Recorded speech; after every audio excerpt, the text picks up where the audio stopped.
नमस्कार दोस्तों, world show कहानी में आपका स्वागत है। आज की कहानी है संस्कार। ये क्या बहू, तुम बिना घूंघट किए बाहर से चली आ रही हो। मोहल्ले वाले देखेंगे तो क्या सोचेंगे? हमारी इज्जत का जरा भी ख्याल नहीं है तुम्हें। हमारे खानदान में बहुएं बिना घूंघट बाहर नहीं निकलती। कितनी बार समझाया है तुम्हें, पर तुमने तो सास की बात न मानने की कसम खा रखी है। तुम्हारी माँ ने तुम्हें सिखाया नहीं कि ससुराल में कैसे रहना है। निकिता के घर में आते ही सास शोभना जी ने हमेशा की तरह तानों की बौछार करनी शुरू कर दी। निकिता की शादी 6 महीने पहले ही हर्ष से हुई है। उसकी ससुराल में सास-ससुर, एक छोटी ननद पूर्वी और उसके पति हर्ष ही थे। छोटा परिवार था। ससुराल में निकिता के लिए बहू वाले सारे नियम लागू थे। सास तेज स्वभाव महिला थी। घर में उन्हीं का शासन चलता था। घर के सारे कामों की जिम्मेदारी निकिता को सौंपकर उन्होंने घर के काम से मुक्ति पा ली थी। निकिता ससुराल के माहौल में रचने बसने की पूरी कोशिश करती थी। घर की सारी जिम्मेदारी भी बखूबी संभालती थी, पर फिर भी कुछ गलती हो जाए तो सास ताने देना शुरू कर देती थी कि तुम्हारी माँ ने तुम्हें कुछ सिखाया नहीं, कोई संस्कार नहीं दिए। बात बात पर मायके वालों का अपमान करती थी। निकिता अपने संस्कारों की वजह से चुप रहती थी और कोशिश करती थी कि उन्हें शिकायत का कोई मौका न दे, ताकि उसकी माँ के संस्कारों पर शोभना जी ताने ना मार सके। निकिता 2 दिन पहले मायके गई थी रुकने के लिए।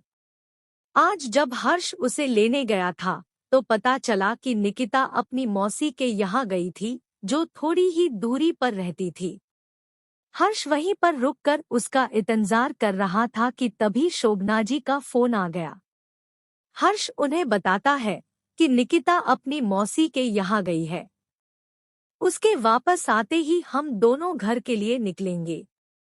ये सुनकर शोभना जी का गुस्सा 7वें आसमान पर पहुंच गया कि बिना उनकी इजाजत के वह किसी रिश्तेदार के यहाँ कैसे चली गई। फोन पर हर्ष से न जाने क्या बात हुई। हर्ष निकिता को लेने उसकी मौसी के घर पहुंच गया। वो बहुत गुस्से में था।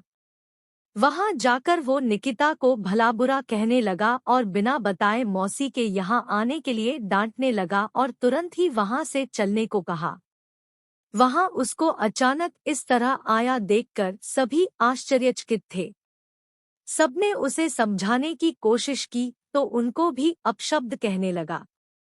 बेचारी निकिता के शर्म और अपमान के कारण आंसू नहीं रुक रहे थे।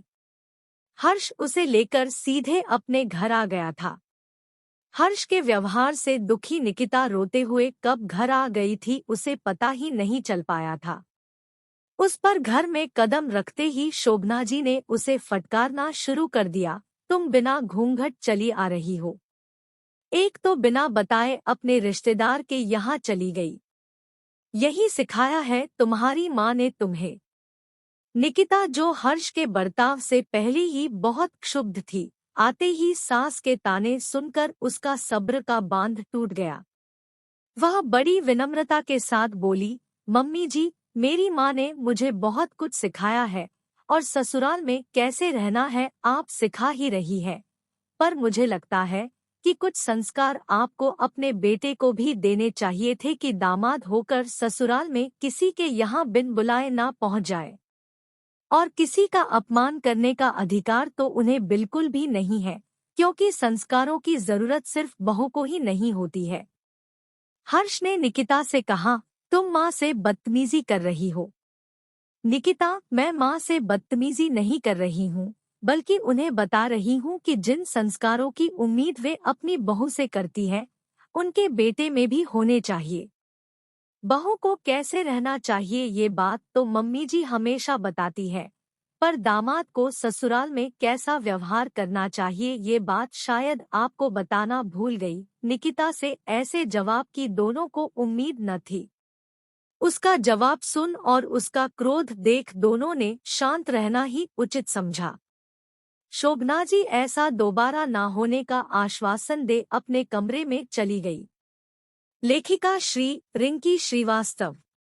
धन्यवाद दोस्तों, मैं आशा करती हूँ कि यह वीडियो आपको जरूर पसंद आया है। प्लीज दोस्तों वीडियो को लाइक करें, ज्यादा से ज्यादा शेयर करें और चैनल को जरूर सब्सक्राइब करें और बेल आइकन को दबाना ना भूलें दोस्तों, जिससे कि आपको नए वीडियो की नोटिफिकेशन मिला करे।